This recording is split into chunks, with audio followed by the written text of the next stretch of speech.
So hopefully everyone is just joining us. We're going to give it 2 or 3 minutes to let everyone sign in. So you might just about have time to nip and grab a cup of tea or a biscuit to go with it and settle down, especially if you need a notepad and paper and those sorts of things. And then, yeah, we'll make a start in a couple of minutes' time.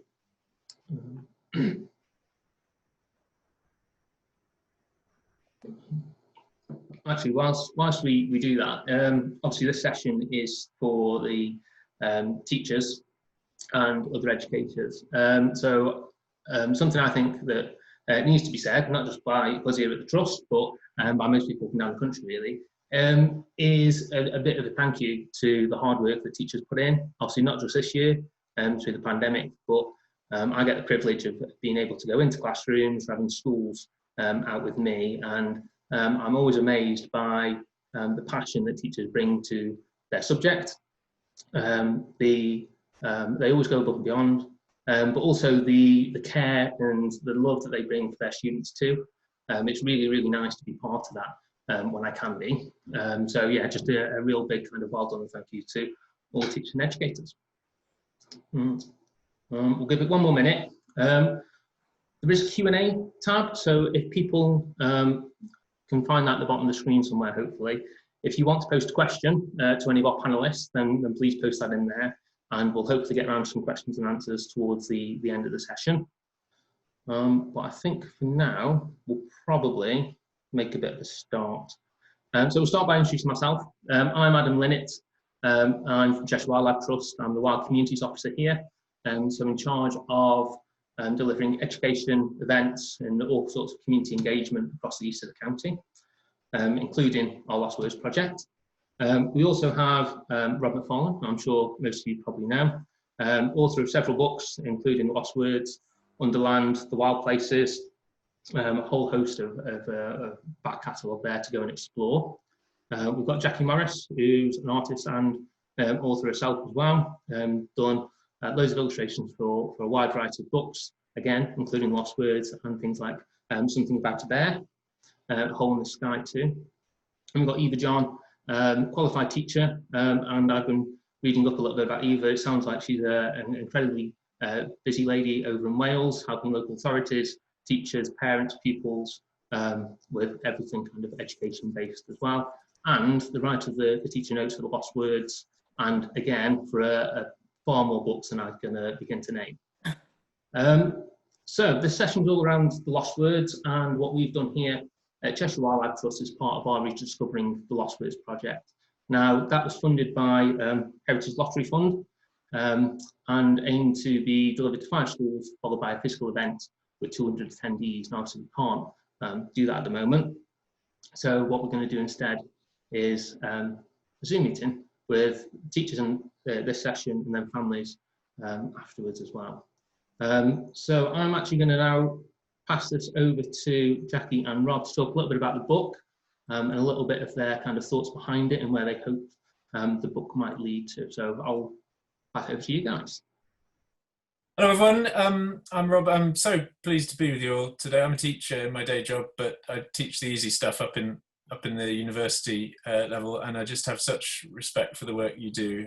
Thank you very much. I also find myself in a bluebell wood, as you can see, which is causing my head to go slightly fuzzy around the edges. But here's a Jackie Morris barn owl, and here's a Jackie Morris fox, and there's a moon up there somewhere. So yeah, this is where I hang out most of the time when I'm not teaching, basically. But it's lovely to be here with you. Yeah, we had no idea what would happen to this book when we began making it, but we wanted to make what Jackie memorably called a beautiful protest. And the protest was against, in the most symbolic sense, the loss of these very everyday words of nearby nature from the lives and the stories of children, as in the sense that they were slipping from usage and therefore slipping from the dictionary, as I think everyone now knows the story of this. And we didn't really know anything more than that. We wanted to make language that jumped around in the imagination and the mouths and the minds and the ears of children. And Jackie wanted to paint these creatures back into being, really, and conjure them back. And that was all we knew, and that was all we began with. And that impulse to make a beautiful protest is where the book is, how the book came into being. Does that sound about right, Jackie? Yeah, I think so. It was something that actually happened quite fast in terms of publishing. Although I do still remember my first email to you was like, "Oh, thank you very much for getting in touch. I'm frightfully busy at the moment." And about about 2 weeks later, Rob got back in touch with me because the idea had kind of seeded and been brooding. Acorn. Yeah, Idea. yeah. And then between the two of us, we set about trying to make something that was unusual. I really did wanted to go for beauty. I think that I had a lot of anger about how grown-ups treat the wild world, and my hope was that we could make something that we could put into the hands of children who have a natural sense of awe for the wild. And then if they fell in love with it, they would take it to their parents and they would reawaken that kind of sense of awe in their parents. What has been beautiful is how it's worked its way into schools very swiftly as well. How teachers have seen it as being a tool that they can use to take children outside to play, to explore, to thread a curriculum through with art and poetry at the heart of it and take it into maths and science and so many different subjects. And really, you know, we worked as hard as we could to make something that was as good as we could, but you are the people that make it live, and that is what is astonishing. Excellent. So that's when I've been speaking to teachers about the lost words, or throughout the Forest School session I mentioned this, they've all gave really positive feedback about the book, and you know, so, oh, I've seen it, I want to do something with it, maybe next semester, maybe next term. So I think it's been incredibly well received in schools, because like you say, it's not just it's a book of poems, so it's your English curriculum. It could be your art curriculum. You could look at things like the lark, for example, and it could be a semester on changes in agriculture over time through history. It could be things about geography. You could look at migrating species and things like that. So I think it's been really well received because it's such a flexible book that almost no matter what a teacher wants to do with it, it would lend itself to it. So I'm just going to share my screen and show you what we decided to do with it. So we received some money from what was HLF at the time, Heritage Lottery Fund. And something in our presentation. There we go. Heritage Lottery Fund to deliver these sessions to 5 schools. Now, what we wanted to do was kind of roll out an idea that we don't want to necessarily be the people on the ground that have to teach people about wildlife. At the moment, I'm the only wild community officer here at the Trust, and we want 1 in 4 people to take action for wildlife by 2030. Now, in Cheshire, that means I'd have to work with 250,000 people. And now I work hard, but I'm not sure I can quite achieve that by myself. So what we want to do is inspire more people to talk about wildlife to friends, family, children, which is why I think it lends itself really well to schools. So that's our aim. And we came up with this plan. So the plan in schools will be 4 sessions. An introduction session, half day, based in the classroom. And the first thing we did was look through the dictionary and find that those words were missing. We'd write definitions for other wild words, things that were still in there, like bumblebee and butterfly. And then I'd tell the students a little bit about those species that were missing so they could write their own definitions for them. We then explore their school grounds, and we make things like wild word mobiles, which was really nice for the kids because they got to go out and find conkers and acorns and ivy and things like that. But what was really nice was showing them the wonderful wildlife that's in their playground. So that's where me having that conservation background really comes to the fore, because we can find things like leaf mining caterpillars that are so small they live inside the layers of a leaf. That might not be necessarily something that every teacher knows, but it's brilliant to be able to get out there with kids and show them those sorts of things. The second session was about discovering lost words on our nature reserve, so a bit of a field trip back when we could do field trips, of course. And we'd go on a walk and we'd find things like bluebells, brambles, acorns, conkers. But what I quite liked about those sessions was it wasn't just about naming things. It was about looking at them and understanding them and thinking about how they make you feel, as well as putting a name to them. Now that made it quite appealing to a lot of kids that might not necessarily like a classroom setting, who might not learn very well kind of academically, but are much more kind of emotionally based. So it was quite a nice session to do with them. Then I'd go back in the classroom, we'd look at some more of the poems, some of the linguistic devices used, the ticking that national curriculum box, and then we would plan a project that the children were going to deliver to the rest of their school. So that was about empowering them and giving them the tools to be ambassadors for the lost words. Now, part of this project was the art side of things. So we gave everyone a nature journal.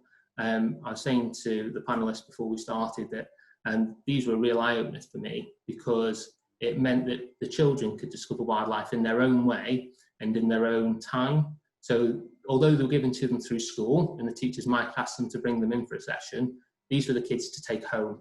So they could draw wildlife in the garden or in the park. And they were actually, although we did that session through last October, the teachers were saying that the children taking their nature journals home through lockdown, on their online portals, the kids were just constantly sending photos of the wildlife they'd gone and drawn during lockdown. So really, really kind of big hit. On the site visit, as I said, it wasn't just about naming things. We did things like natural art. And again, it was child-led. It wasn't prescriptive. So it wasn't, I want you to go out and find some leaves and make a picture. It's, we're in the woods, find some natural materials and make a piece of artwork about a species or a place. So they did things like this owl you can see. Now, what I really like about this is the eyes are actually where the bark's peeled off a tree and curled up. And a child looked at that and thought they were eyes and made an owl. That was their inspiration for it. And I've put a note there that you don't have to be a wildlife expert to inspire children about nature. As I said, I think we have an obsession with naming things, and if you don't know what the name of something is, you might shy away from teaching children about it. But something as simple as going out and making a piece of artwork like that, a great way to inspire people, children about the natural world. Now, what the teachers were quite good at, is their bread and butter, it's everything they do every day, was kind of doing bits when I wasn't there. So looking at the national curriculum criteria and seeing where the poems and the artwork really fit in with what they wanted to deliver. So alliteration, rhymes, adjectives, all the usual things that really help the children to appreciate not just the species but the book as well.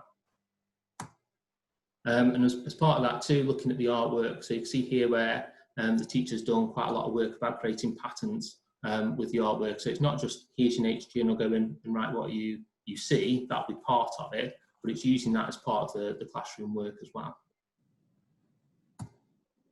And then the celebration event, so how do you share this with the rest of the school? So these words are never lost again. So as I said, this was child-led.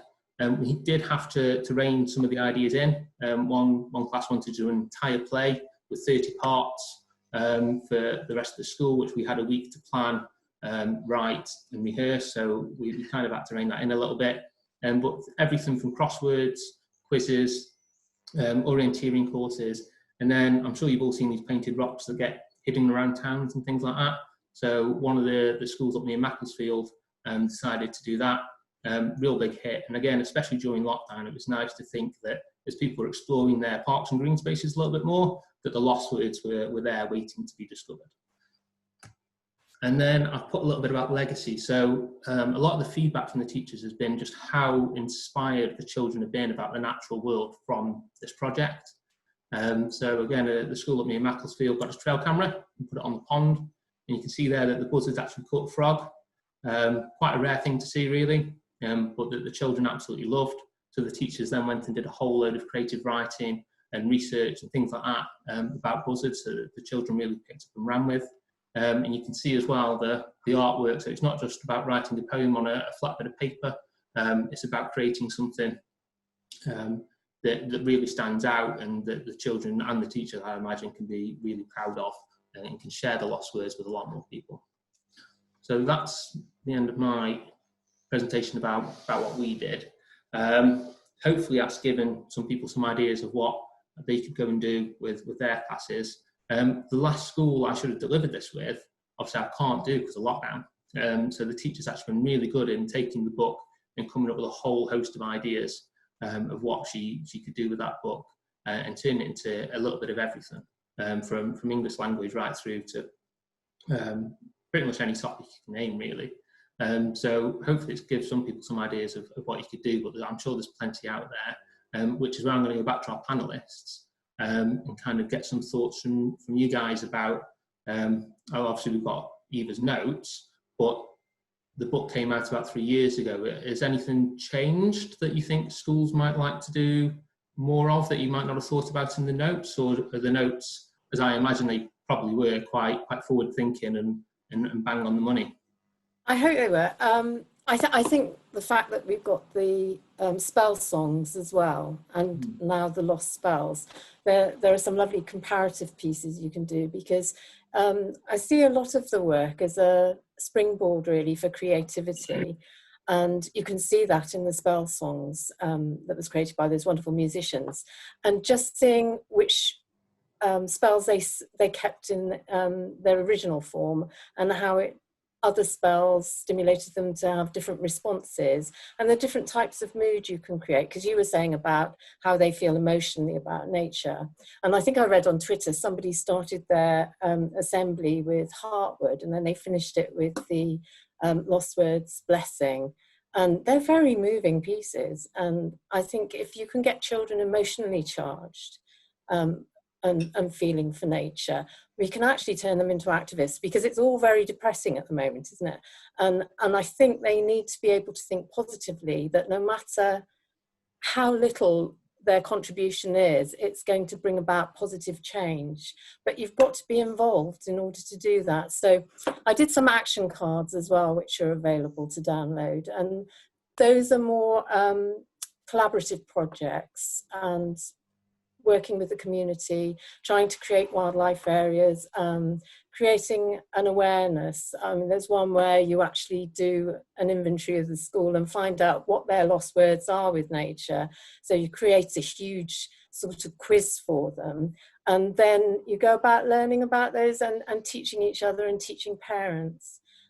Because as Jackie said, we've done some work with teachers, and they don't always have a broad knowledge of the natural world. But I think if you've got that curiosity, and like you were saying, it doesn't matter if you don't know the answers, you just want to spur children on to find out. And it is fascinating. They get really hooked on it. And the same with vocabulary. I think if you can get them to explore vocabulary with enthusiasm and extend their range, because they're not all reading a lot at home. So you've got to give them those opportunities. And that's the wonderful thing about the spells, is that the vocabulary isn't dumbed down. It really stretches them. And I think developing that is really important. I don't know what you think. I just need to say I'm experiencing a thunderstorm. I don't know whether you've got this as well, Eva, but there is big thunder going on outside. So if I disappear, it's just because I've been struck by lightning. So don't be worried. We haven't got it here. It's really strange. The other thing I was going to plug was the manifesto for wildlife, because that came out. When did it actually come out, Rob? Was it? I think it's 2018. I think we had the march to Westminster, led by young people. Yep, headed up by young people. It's a wonderful resource, and for older children particularly, if you're trying to get them to think about the pros and cons for an argument and have a balanced viewpoint, it's really useful. It's beautifully produced as well, lovely artwork, but each section is quite short, so you could distribute that around the class and have different children working on different aspects, like working with farming, with forestry, with the rivers. So you get a whole class approach or a whole school approach. Yeah, I was going to say what I've quite liked with what a lot of schools are now doing with wildlife. So there's been a big push for a natural history GCSE, which is brilliant to see for children in the last reaches of high school. But what I am a strong advocate for is kind of scattering natural history throughout the whole curriculum. It shouldn't be like a standalone thing. So what we've started doing at the Trust is looking at school grounds, for example, and they might have some raised beds that have fallen out of use, but it's a perfect maths lesson. You've got an area, you've got a volume. You know, if your bed's 2 meters wide and the plants go 5 centimeters apart, how many can you fit in there? So I think teachers are starting to see the natural world as a way to kind of get things across, that rather than be classroom based, if you've got people where that isn't their preferred setting for learning, if they like being outside, then actually a lot of teachers are coming to the natural world and thinking, well, we could do loads of stuff with this now. So that People's Manifesto for Wildlife sounds like a really good shout for teachers that want to do that with slightly older children. Yeah. And the persuasive writing, I think, as well, because we have a roundabout near here, and it's awful. But they did some rearranging of the traffic system. For some reason, I think they just dumped a load of earth there, but suddenly all these wildflowers came up. I don't think it was planned, and it was beautiful. And I was thinking, well, it would be lovely if children could actually start writing to the councils and say, can we make pollinator-friendly environments everywhere, really. So what we also did as a project is we got the Lost Words postcards. So one of Jackie's pictures on the front and a couple of lines from the poem on the back. And we got the children to write on these about why they think it's important we don't lose lost words again. And I need to go and gather these up because this happened just before lockdown.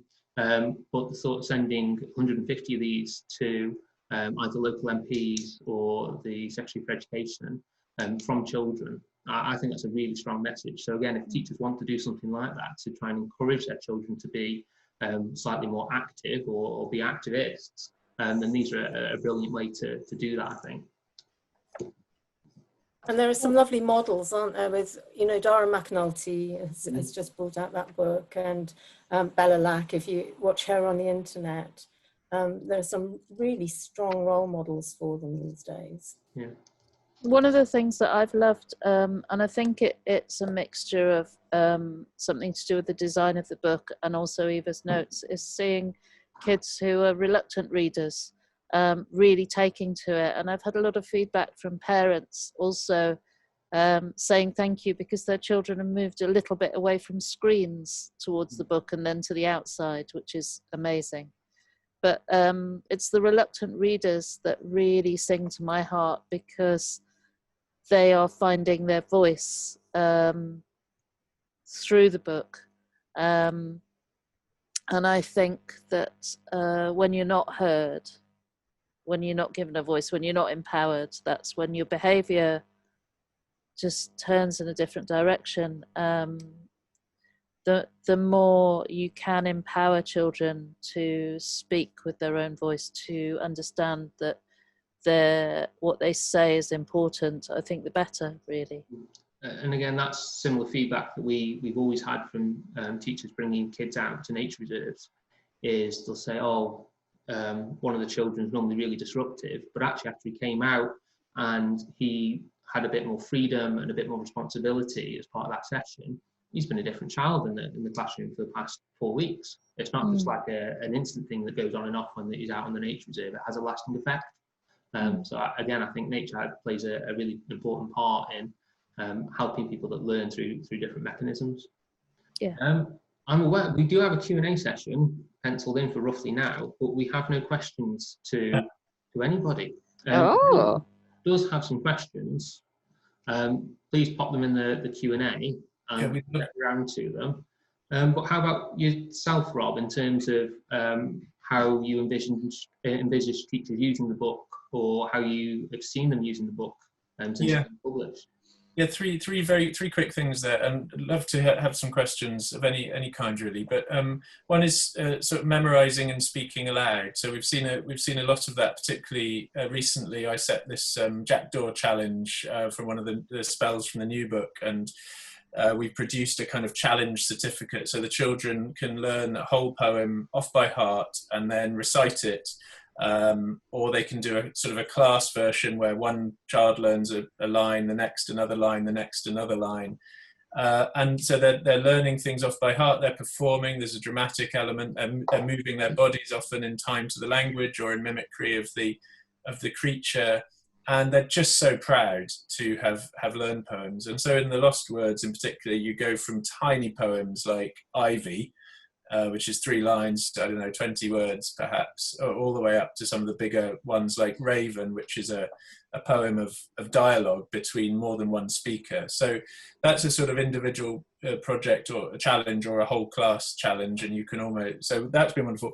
Drama, just generally watching kids embody the animals and sort of perform them, because children are such bodily learners of nature. They lie down in it, they eat it, they climb it, they roll around in it, all the stuff we're embarrassed to do most of the time, and watching them pretend to be fox or barn owl or even bluebell, but pretend to be a tree, a plant, that's a wonderful aspect to it. And the last thing is just this local sort of legacy projects. We've seen many versions from as places as unusual as Walney Island, which I think is down south of Barrow and Furness, all the way to the Cayman Islands, where a school has taken its own local ecology and said, right, what are the lost words here? What are the words that are so central to the nature of our place, our region? And then they've made, whole school books.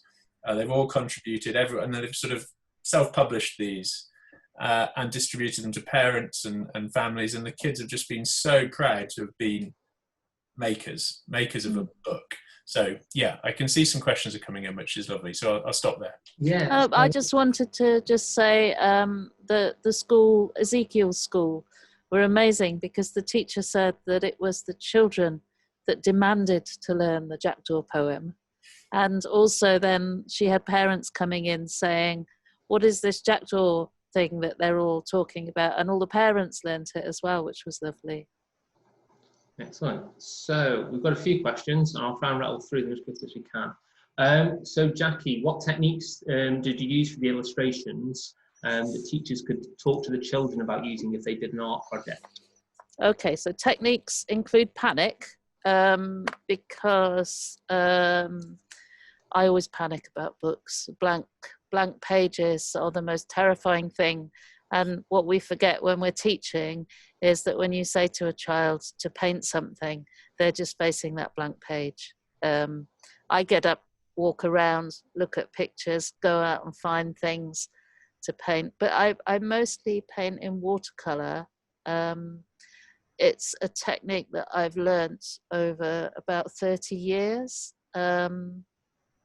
I'm never happy with the finished piece of work, but I find tremendous peace in actually moving coloured water around on paper, trying to catch the soul of a creature. I think when I was at school, I used pencil crayons more because I felt I had more control over how they worked. And I think it's good to explore different materials. But then I'm kind of stuck in a watercolor groove now. I think the best way to teach drawing is to do it. And the best way to do it is to start. And all this sounds ridiculous, but somebody was saying to me one day that they wanted to do something with their work, but they were frightened of their materials. You've got a blank piece of paper in front of you and you don't want to make a mistake. You don't want to waste it. One of my tutors at art college said, if it gets too much, just make a mess and then work backwards out of that. Just cover it with something. And as a result, I always I draw very finely with pencil, but then I always start by putting yellow ochre wash on where I want any colour to be. I use the white of the paper to be the white in the image. And then I start building into shadows and lifting. But I'm working on a new material at the moment, which is called clayboard. I've got a little one here. It's very, very white, very smooth, very shiny. And you can lift and play with the watercolor and move it around. It's quite good, and it smells nice. Excellent. I can say, so I did my own nature journal along with the schools. And what I found really common was children say, I can't draw. They sit down with a picture in front of them and like, I want to draw this, but I can't draw it. And actually just getting your own nature journal out and kneeling alongside them and drawing the same picture as them at the same time was a really great way to kind of boost their confidence and give them really, really good tips on how to capture that species. I found the nature journals actually a real eye-opener, a kind of really added value to the project. Yeah. One of the questions we've got asked is probably quite relevant for a lot of places is how would you go about using the book in an inner city school where they might not necessarily have the green spaces to go and discover some of the lost words. And I guess that's kind of where Eva's teaching notes probably come in a little bit more. Well, things like dandelions and ivy, you see nearly everywhere. And I think actually going out and spotting things, damp areas where you get wood lice, and you can actually find an awful lot more than you would expect. So I think it's about exploring and maybe taking photos, taking them back to the classroom. One of the things I like, I don't know whether you use it, I know you said about naming things, but the Seek app. Have you used that at all? Where you take photos and it will name what you see. Okay. And I don't think it matters if it's wild or not, because one school actually started theirs off in their school garden. So a lot of them were cultivated, but they could still do the same sort of observational drawings and emotional writing responses, and then find out more about the plants, the history of the plants. So that worked well. My kids all have been to the local state primary just in the south of the city, and I go and do lost word sessions there with them, but they don't have to be the lost words of the lost words, as it were. It's just anything. The one tree that grows in the playground, the swifts that fly overhead that arrive from south of the Sahara in May. As Ava says, just seeking, finding, and speaking. Sort of drawing the different shapes of leaves. Any green will do. And also, I think I'm always keen to help children understand from a really early age that nature isn't only found in the country, as it were. It's right there. It's in the cities, and some of our cities are some of our most biodiverse environments, in fact. So what I love in the autumn is getting people to stand outside when it's gone dark and listening to redwings flying over in migrate. Yeah. It's sort of zeep, and if you look online, you're able to find a recording of them. But kind of mid-October, nice still night, you'll hear them going over no matter where you are in the country pretty much. And similar this time of year with pink-footed geese. We get a cold spell now, they'll migrate across the country from Norfolk over to Lancashire or the other way around. And you can be in the middle of London and you'll see them going over. And there are starlings in London and otters in Birmingham and foxes in town and country and city. I'm going to combine a couple of questions together. Any that we don't answer, we're going to put in the thank you email we'll send around to everyone, which will include links to all the resources, as well as a link to the recording of the video as well. So there's one asking if Rob's always been so enthusiastic about English, as a teacher is looking to awaken the love of language in several of the disengaged boys in their class. And let me find the other one. There was a question to Rob and Jackie about what inspired their own love of nature, but I imagine that would probably apply to all four of us. So yeah, we can stick them together. Rob, you want to go first about your love of the English language? Yeah, it's well, I have always loved it. I always say kind of language and landscape are the two things that I fell in love with early, and then they've ended up wrapping around each other. But I guess yeah, it is really hard. I mean, Jackie transformed my she made most things about this book happen. But one of the things was when I felt I had to be writing somehow down to to children, and Jackie just said, no, just make language play, just give it all you can, give it its full force. And Eva has spoken of that as well, that the vocabulary here ends up stretching. So yeah, I've always loved literature, and at 21 I decided I would vow that I would never live in London, I'd never wear a tie to work, and I'd have something to do with words, and that was all I knew at that age, and it's turned out all right, I guess. But I guess, yeah, ambitious language, and Gerard Manley Hopkins, Seamus Heaney, Ted Hughes, Alice Oswald, get them listening to poetry as well, hearing it. There's so much on the internet now. You can hear poems read, performed. The sense that poetry isn't just something dead on the page. It's something that lives in the world and in the air as well. And what I quite like, again, about the book, but language in general, is it does change and it's individual. So if you do have people that aren't, students that aren't necessarily interested in this, classic sort of poetry, there might be other forms of spoken word or written language that they might engage with better.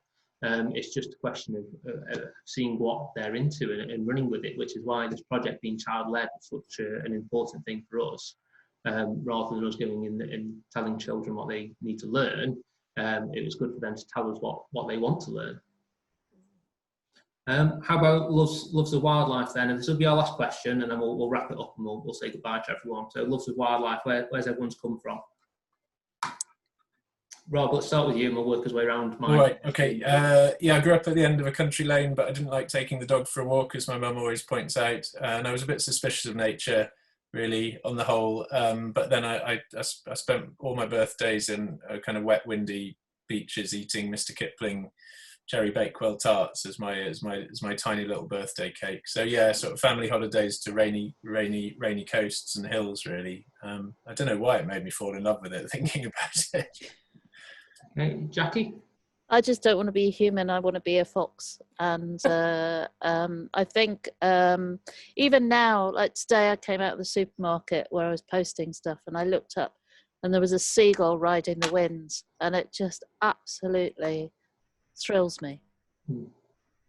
I can't imagine not, or how people can't be awestruck. And Eva? Wonderful teacher in primary school. And it was in a rural area, and she read a lot of poetry, and we had a nature table, and it was before the days when you had to get permission slips so you could just go out for nature walks, and things were more leisurely then. And I remember looking at the grasses when you're just lying down on the field, and that picture at the beginning of the book for acorn, or the absence of acorn, really brought that back to me. And I think you notice little things as a child when you stop and you're still, which you possibly miss when you're older. So for myself, it was family holidays to Shell Island over in Wales, and rock pooling with my cousins. And I can still remember, I can't remember how old I was, but I can remember climbing the sand dunes and seeing my first, I guess, common blue butterfly, electric blue, and it's probably one of my earliest memories.